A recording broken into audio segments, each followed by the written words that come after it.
This is Hannibal here from the HannibalTV.com with a daily wrestling news update.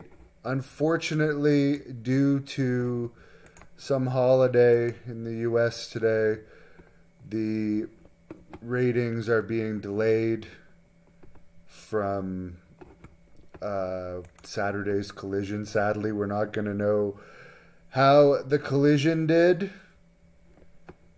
until Wednesday morning.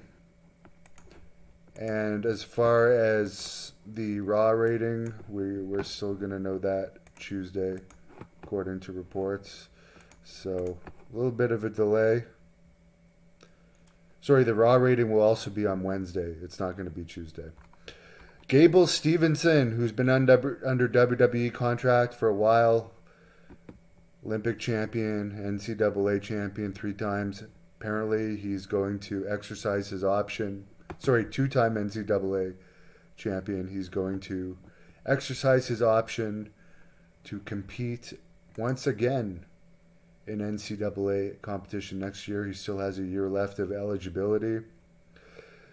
I wonder how that's going to be for the other kids on campus. I know in the U.S.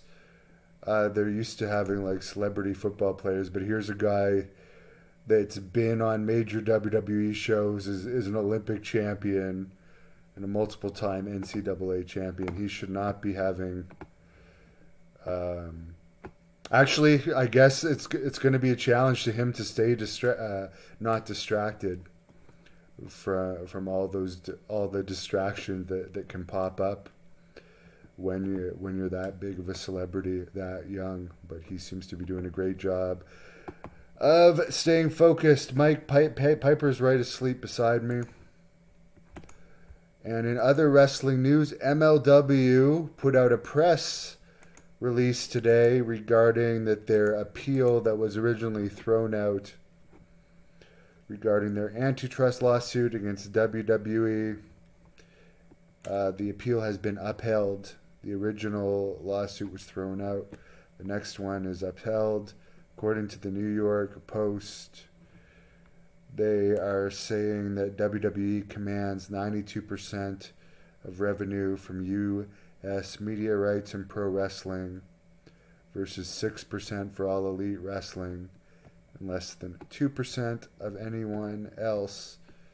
And they have exclusive rights agreements with many networks, including Fox, Comcast, NBC, Universal. The only problem I see with MLW is, when's the last time anyone's heard about any decent wrestling from MLW?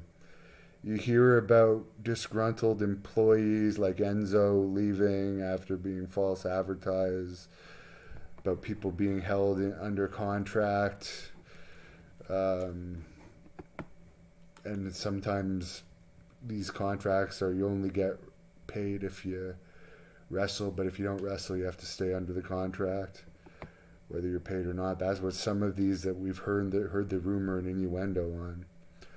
So I know they're putting a lot of effort into this antitrust lawsuit and getting publicity out of it by sending like press releases around that they won an appeal. But why? How does this make me want to watch your wrestling? You've had like nothing interesting in wrestling, in my opinion, in your company in years. And if anything, AEW being created sunk you down a notch. So, and even before AEW, I feel MLW and Impact were closer, and now Impact, well AEW's leaps and bounds ahead of Impact. Like MLW's far below Impact these days. And I would even say NWA is more popular than MLW. So I don't know. No, I canceled my network, Chug Alert. I'm not doing any Raw watch-alongs.